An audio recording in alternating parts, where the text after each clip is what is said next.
Продолжаем эфир телеканала новостями к этому часу. В студии Василий Радченко. Здравствуйте. Смотрите в программе.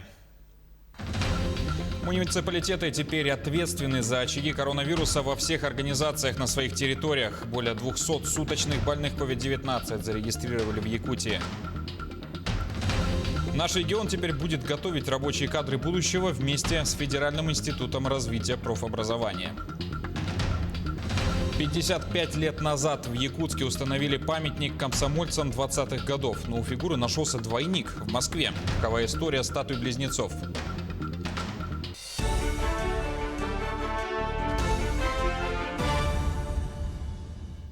Более 200 больных коронавирусом зарегистрировали в Якутии за минувшие сутки, в том числе 45 носителей. Об этом в ходе брифинга оперативного штаба сообщила замруководителя Ольга Балабкина. Из 203 в Якутске 117 случаев. В Кобяйском районе 11, Алданский и Мирнинский по 6, Горный, Мегино-Кангаласский, Алекминский по 5. В остальных районах от 1 до 4 заболевших. Летальных случаев от COVID-19 за последние сутки 3. Лабораториями региона проведено 5362 исследования на коронавирус.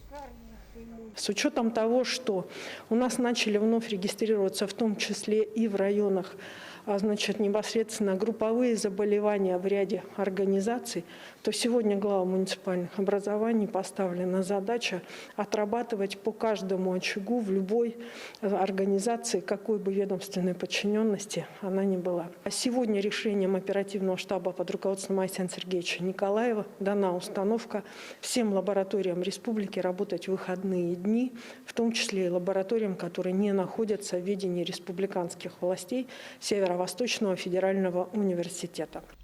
Напряженной остается обстановка по коронавирусной инфекции в Алданском районе. Как сообщали ранее, за сутки выявлено 6 случаев. Также там отметили увеличение летальных исходов граждан старше 65 лет. Лучше дела обстоят с пациентами молодого поколения. Отчасти это связано с внеплановыми каникулами, которые были объявлены по всей стране. С апреля месяца не рекомендовано проводить торжественные мероприятия и неторжественные мероприятия, корпоративы, то есть собираться вместе. Это очень сильно увеличивает риски инфицирования. Не допускать самолечение, то есть как только появляются какие-либо признаки инфекционного заболевания, ОРВИ или иного, сразу необходимо обращаться к врачам, вызывать себе скорую помощь, которая примет соответствующее решение о госпитализации либо лечении на дому. Китай приостанавливает въезд из России по визам и виду на жительство. Также в сообщении на сайте посольства КНР сказано, что в связи с эпидситуацией объявляется о временном приостановлении въезда в Китай лиц, в том числе следующих на работу для решения личных вопросов и воссоединения семьи. Ограничения не коснутся лиц с дипломатическими, служебными визами, визами вежливости и визами категории С. Они выдаются членам экипажа международных транспортных средств. Иностранцы, которым нужно срочно въехать в Китай, можно подать заявление на получение виз в посольство КНР в России. Въезд в Китай по визам, выданным после 3 ноября, также разрешен. Министерство иностранных дел России, между тем, просит россиян отложить поездки за рубеж на фоне ситуации с коронавирусом. Об этом заявила в четверг на брифинге представитель ведомства Мария Захарова. Цитата: «Пережитые многими россиянами в ходе первой волны пандемии риски, такие как невозможность вернуться на родину на неопределенное время, отложенная возможность возвращения, карантины, практически блокада в целом ряде государств, городов, населенных пунктов, к сожалению, все это актуально и сегодня. И, возможно, даже не меньше, чем прошлой весной», добавила Захарова. «Газпром» начал строительство второй очереди газопровода «Сила Сибири». Он пройдет по территориям Якутии и Иркутской области. Сейчас строители начинают разворачивать всю необходимую инфраструктуру. Создаются временные рабочие городки, передислоцируется строительная техника, проложены первые 10 километров труб, говорится в сообщении администрации главы правительства региона. Общая протяженность трубопровода составляет 803 километра. На пиковую мощность строительные работы выйдут к концу 2020 года. Цена проекта оценивается в 280 миллиардов рублей. На сегодня в его реализации задействовали 2000 человек и 1000 единиц техники. Кадастровая палата по Якутии выдает сертификаты электронной подписи. С их помощью можно воспользоваться государственными услугами Росреестра и других ведомств в электронном виде. Электронная подпись может понадобиться для разных целей. Например, поставить объект на кадастровый учет, зарегистрировать права собственности на него, получить выписку из ЕГРН, узнать о штрафах, поставить автомобиль на учет в ГИБДД, получить ИНН и так далее. Чтобы получить сертификат электронной подписи, необходимо зарегистрироваться и сформировать заявку на сайте удовлетворяющего центра. Далее необходимо пройти процедуру удовлетворения личности.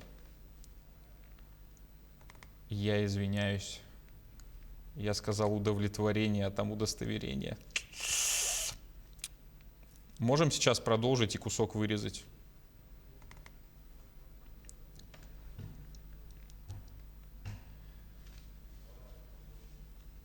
Продолжим?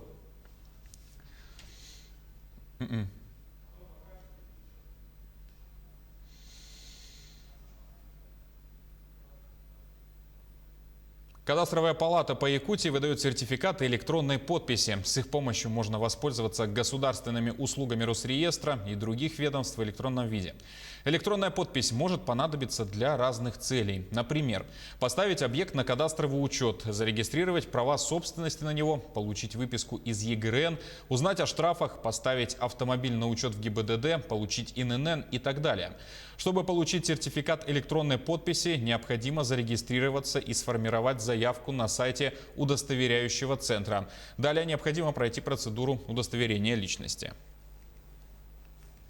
На площадке Центра опережающей профессиональной подготовки республики состоялось подписание соглашения о сотрудничестве между региональным Минобразования и Институтом развития профобразования. Оно в первую очередь даст возможность определить ближайший долгосрочный план работы Центра подготовки.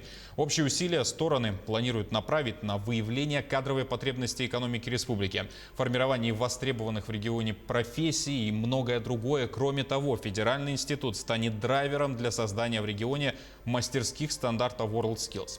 Напомним, открытие регионального центра подготовки состоялось в прошлом месяце.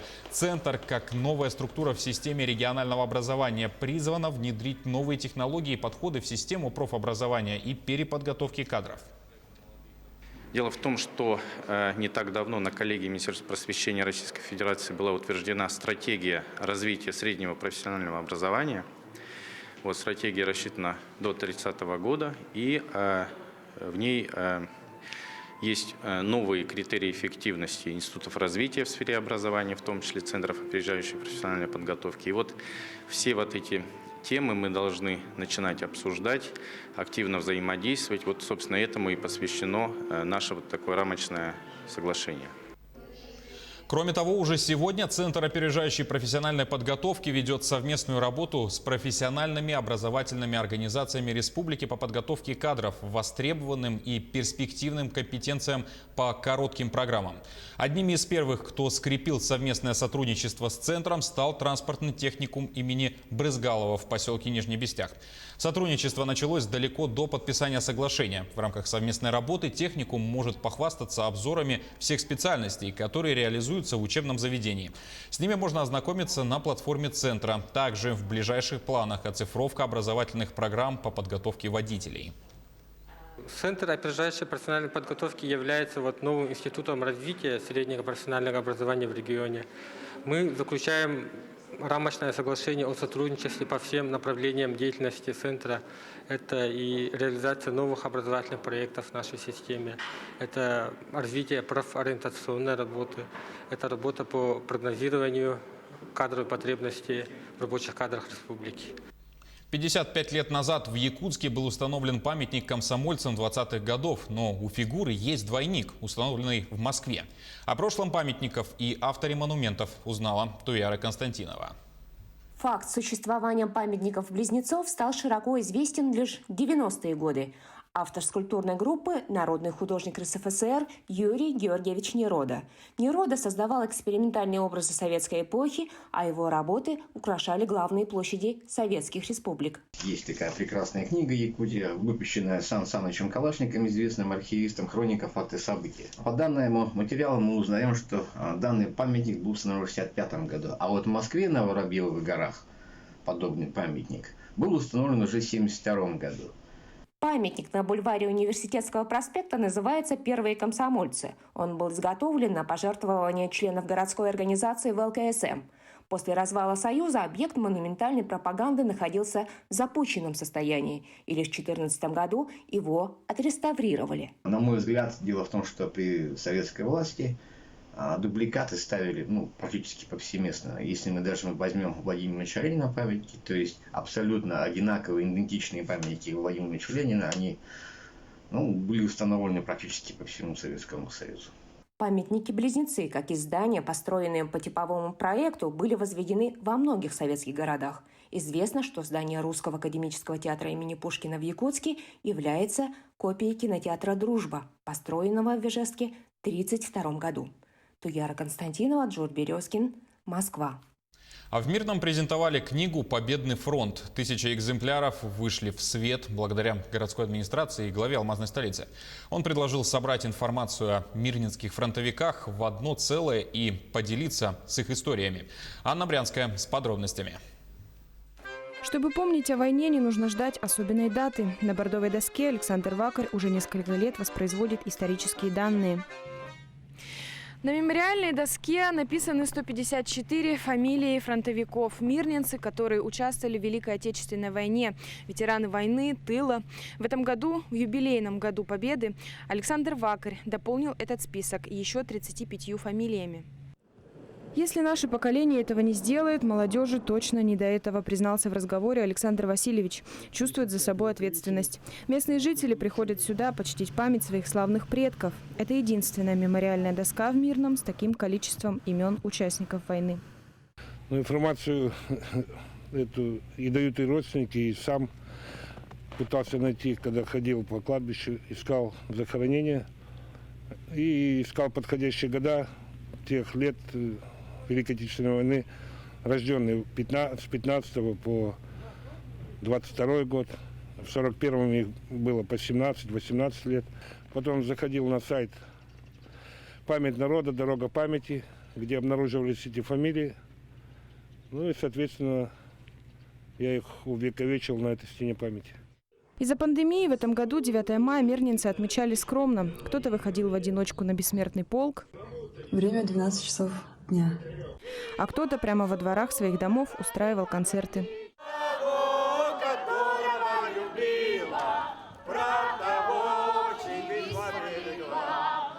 А на прошлой неделе в мэрии прошла презентация книги «Победный полк». Идея собрать историю мирнинских фронтовиков в одно целое пришла к главе города. Сейчас хотят всю эту историю пересказать. Там нас с каждым годом ветеранов становится все меньше, поэтому неизвестно, что будет через 5 лет, к 80-летию Великой Победы, там, наверное, останется вообще единица. Над созданием книги трудились 9 месяцев. Как дитя выносили, признаются в администрации. 5 глав расскажут о великих полководцах. Здесь же можно посмотреть фотографии наших ветеранов. А в конце читатели увидят слова песен военных лет. Смогут их не только напеть, но и сыграть. Текст написан с нотами. Книгу «Победный полк» нельзя купить в магазинах, но юбилейное издание тиражом 1000 экземпляров разойдется по библиотекам. Также книга отправится и в детские сады. Анна Брянская, Роман Ларин, телеканал «Алмазный край». На этом пока все. Не забывайте носить маски, дезинфицировать руки и держать социальную дистанцию. Спасибо за внимание и до свидания.